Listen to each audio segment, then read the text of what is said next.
오늘 하나님께서 우리에게 주신 말씀은 누가복음 2장 41절에서부터 52절 말씀입니다. 누가복음 2장 41절에서부터 52절 말씀 우리 합독하도록 하겠습니다. 시작.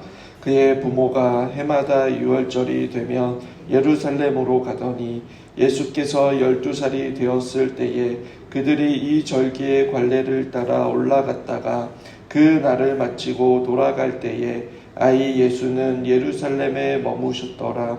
그 부모는 이를 알지 못하고 동행 중에 있는 줄로 생각하고 하룻길을 간 후 친족과 아는 자 중에서 찾되 만나지 못함에 찾으면서 예루살렘으로 돌아갔더니 사흘 후에 성전에서 만난즉 그가 선생들 중에 앉으사 그들에게 듣기도 하시며 묻기도 하시니 듣는 자가 다 그 지혜와 대답을 놀랍게 여기더라. 그의 부모가 보고 놀라며 그의 어머니는 이르되 아이야 어찌하여 우리에게 이렇게 하였느냐. 보라 내 아버지와 내가 근심하여 너를 찾았노라. 예수께서 이르시되 어찌하여 나를 찾으셨나이까.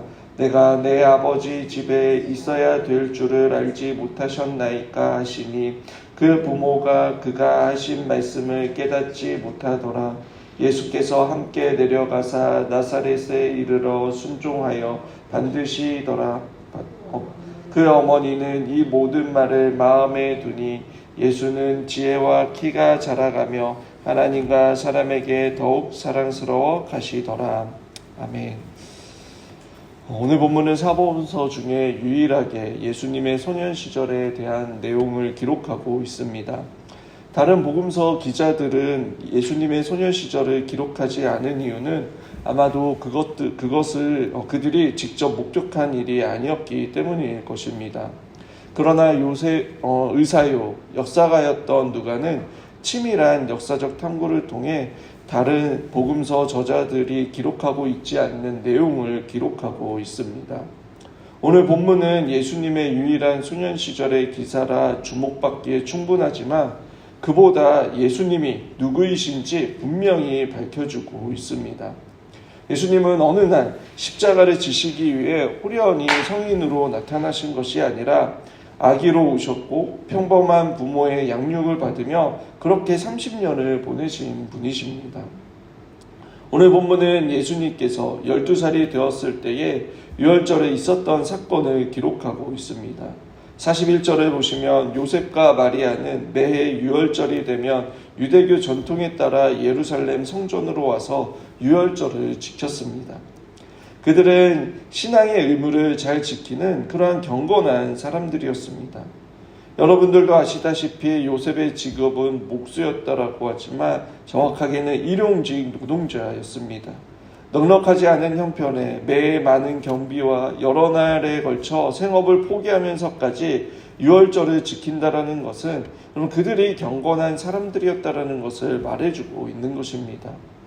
그들의 부산필 가운데 예수님께서도 누가복음 2장 40절에 아이가 자라며 강건하여지고 충만하여 하나님의 은혜가 그 위에 있더라. 그리고 52절에도 예수님은 지혜와 키가 자라가며 하나님과 사람에게 더욱 사랑스러워 가시더라 라고 기록하고 있습니다. 예수님 역시 하나님이시지만 연약한 육신의 몸을 입고 오셨기에 그 경건한 부모의 사랑과 신앙 안에서 경건하게 자라나고 있다라고 성경 기자는 기록하고 있습니다. 여러분, 자라나다라는 것은 예수님 역시 모든 인간이 겪어야 할 그 어린 시절과 배움과 성장의 시간을 겪으셨다라는 것입니다. 배고픔과 고통의 시간을 겪으셨습니다. 그리고 그 과정에서 인격과 성품 그리고 신앙과 경건을 배우며 형성해 나가셨습니다. 즉 자라다 강건하여지고 충만하고 사랑스러워 가시다라는 이 성경의 표현은 예수님께서 진짜 인간으로 오셨다라는 것을 가르쳐주는 단어입니다. 단지 인간의 형태로만 오신 것이 아니라 참 하나님이시며 참 인간으로 오셨다라는 것을 성경은 증거하고 있는 것입니다. 빌립보서 2장 6절에서도 그는 근본 하나님의 본체시나 하나님과 동등됨을 취할 것으로 여기지 아니하시고 오히려 자기를 비워 종의 형체를 가지사 사람과 같이 되셨고 사람의 모양으로 나타나사 자기를 낮추시고 죽기까지 복종하셨으니 곧 십자가에서 죽으심이라 라고 말씀합니다. 예수님은 하나님의 본체시지만 하나님의 인간이 되셨습니다. 그렇다면 왜 성자 하나님께서 100% 인간으로서 또 100% 참 하나님으로서 이 땅 가운데 오셨습니까? 그것은 모든 인간의 죽음을 대신 죽으러 오셨기 때문입니다. 죄로 인하여 전적으로 타락하고 부패한 인간은 여러분 스스로 자신의 죄의 문제를 해결할 수 없고 하나님의 진노와 저주를 감당할 수 없습니다. 그런 우리를 위해 죄가 없으신 두 번째 아담이신 성자 하나님께서 저와 여러분의 죄를 대신 짊어지시고 죽으심으로 죄의 값을 치르시기 위해 이 땅 가운데 오신 것입니다. 모든 사람들은 죄를 범하였기에 누구를 위해 대속할 수 없습니다. 그래서 죄가 없으신 하나님께서 대속물로 되시기 위해 인간으로 이 땅 가운데 오신 것입니다. 성자 하나님께서는 죄인을 위하여 자기 자신을 낮추셨습니다. 다른 종교들은 인간으로 하여금 신처럼 높아지기 위해 금욕을 요구하고 공로와 또 자신을 파괴시킬 만큼 희생을 강요하지만 하나님께서는 죄인을 위해 스스로 낮아지시고 고난받으시고 죽으심으로 말미암아 예수님을 믿는 자들에게 구원을 베풀어 주시는 그 선물을 우리에게 주신 것입니다. 어떠한 사람은 우리를 구원하시는 그 하나님의 방법을 불만하는 사람들이 있습니다. 우리를 위해 죽으셨다라고 말하면서 왜 부담스럽게 빚진 자로 만들어 버렸냐는 것입니다. 하나님 앞에 미안한 마음으로 죄책감을 가지고 죄송한 마음으로 그렇게 초라하게 십자가 앞에 서게 만드는 것이 마음에 들지 않는다라는 것입니다. 그러나 복음은 우리를 빚진 자로 만드는 것이 아니라 우리를 자유롭게 합니다. 감사와 기쁨이 넘치게 합니다. 왜냐하면 십자가의 사건을 통해 그 하나님 아버지의 사랑과 예수 그리스도의 은혜를 알기 때문입니다. 그 사랑과 은혜가 우리를 빚진 마음으로 빚을 갚기 위해 여러분 하나님을 믿고 따르게 하는 것이 아니라 자격이 없는 나에게 베풀어 주실 그 사랑과 은혜 때문에 주님을 사랑하고 섬기며 자원하는 마음으로 주님의 뜻을 따르는 그러한 자들이 되는 것입니다. 사랑하는 여러분, 예수님께서도 이 땅에서 공생애를 시작하기 전까지 30년이라는 시간을 보내시면서 자기 백성을 구원하시기 위해 여러분 일상을 살아내시고 그 긴 세월을 준비하셨습니다. 그 주님의 모습은 오늘 우리에게도 동일하게 보여주십니다. 죄로 인하여 죽었던 우리에게 영생을 주시기 위해 우리 각자에게 찾아와 주셨고 쉽게 변화되지 않는 우리를 긴 시간 동안 참고 기다려 주시면서 우리의 구원을 완전하게 주시는 분이십니다. 우리를 구원하시기 위해 이 땅 가운데 찾아오신 것처럼 오늘 이 시간 우리의 삶에도 우리를 구원하시고 또 우리를 인도하시기 위해 친히 우리의 삶에 개입하셔서 주님의 뜻을 이루어 가십니다. 그렇게 우리에게 중요한 것은 여러분 하나님이 어떠한 분이신지를 바르게 알고 확신하며 말씀과 성령의 조명하심 가운데 기도로 주님과 교제하는 것입니다. 오늘 이 시간 우리 역시 말씀과 성령의 조명하심 가운데 자라가며 또 우리에게 찾아와 주신 주님과 교제하며 더욱더 우리의 믿음이 견고해지고 충만해지는 저와 여러분들이 되시길 축원합니다. 유월절을 보내시고 그렇게 돌아오는 길에 오늘 사건이 일어났습니다.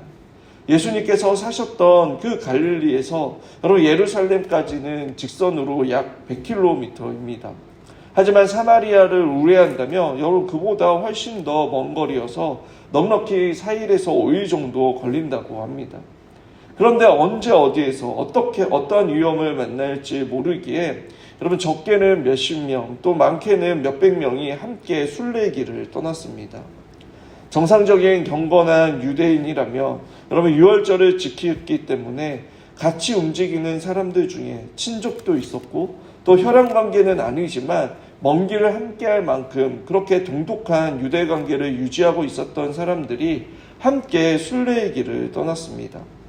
그래서 유월절 절기를 마치고 귀성하는 길에 요셉과 마리아, 예수님이 함께 출발하기에 눈에 보이지 않아도 믿고 어디서 누군가와 함께 오겠지 그렇게 의심하지 않고 돌아오고 있었던 것입니다. 그런데 하룻길을 가고서야 마리아와 요셉은 여러분 예수님이 함께하지 않는다라는 것을 알았습니다. 아마 자식을 잠깐이라도 잃어버린 경험이 있으신 분은 지금 이 요셉과 마리아의 심정을 잘 이해하실 것입니다. 당혹감과 애타게 오직 자식을 다시 찾아야 한다라는 그러한 일념으로 찾아 나섰을 것입니다. 그렇게 사흘이 지나고 나서 예수님을 찾은 곳은 그럼 바로 성전이었습니다. 12살이었던 예수님은 성전에서 여러분 랍비들과 함께 깊은 대화를 나누고 있었습니다. 단순한 대화가 아니라 여기서 선생들 중에라고 표현된 엔메소라는 그 단어는 여러분 정중앙에 있을 때 쓰는 표현입니다. 즉 예수님을 듣는 사람들 중에 하나로서 이야기하고 있는 것이 아니라 그곳에 있는 것이 아니라 바로 율법 교사들의 이목을 집중하며 그들을 둘러싸인 채 여러분 토론을 하고 있었던 것입니다. 그들은 예수님의 지혜와 대답 그리고 통찰력 있는 대답에 놀랍게 여겼다라고 말합니다. 여기서 놀랐다라는 말은 엑시스템이라는 단어로서 그 하나님의 권능이 나타날 때에 이를 목격한 사람들이 느끼는 경외감을 나타낼 때 쓰이는 단어입니다. 즉 어린 예수를 통해서도 여러분 그들은 하나님의 권능을 경험했다라는 것입니다. 요셉과 마리아는 이 율법교사 랍비들 가운데 있는 그 예수님을 발견하고 여러분 안도의 마음과 함께 부모의 심정으로 예수님을 나무라 했습니다. 그러자 49절에 예수님께서 이르시되 어찌하여 나를 찾으셨나이까? 내가 내 아버지 집에 있어야 될 줄을 알지 못하셨나이까? 하신지라라고 말씀하고 있습니다. 원문에는 집이라는 표현이 없습니다. 지금 계신 곳이 성전이기 때문에 그렇게 붙여진 것입니다. 그러나 이 구절에서 가장 중요한 것은 예수님께서 하나님을 나의 아버지라고 지금 부르고 계신다라는 사실입니다. 구약성경 어디에서도 하나님을 나의 아버지라고 부른 곳은 없습니다. 우리야 하나님을 아버지라고 부른 것이 너무나 자연스러운 일이지만 여러분 예수님 당시에는 감히 여호와 하나님의 그 이름조차도 부를 수 없는 시대였습니다. 그런데 예수님께서 나의 아버지라고 표현을 하셨다는 것은 바로 자신이 누구이며 앞으로 자신이 감당해야 할 일이 무엇인지를 정확하게 알고 계셨다는 것을 암시하고 있는 것입니다. 여러분 예수님께서 공생애를 시작하기 전까지 여러분 기나긴 시간을 자신의 사명을 깨닫고 준비하며 지내셨던 것을 생각할 때에 여러분 우리의 하루라는 그 삶도 무의미한 시간이 아니라 평범한 일상의 반복이라 할지라도 주님과 동행하는 그 하루들이 모여 하나님의 뜻을 이루어가는 의미 있는 시간임을 우리는 기억해야 합니다. 예수님께서는 자신을 걱정해 주셨던 그 부모에게 냉정하게 말대답을 한 것처럼 보여도 여러분 51절 52절에 이렇게 말씀합니다. 예수님께서 함께 내려가사 나사렛에 이르러 순종하여 받드시더라 라고 말씀합니다.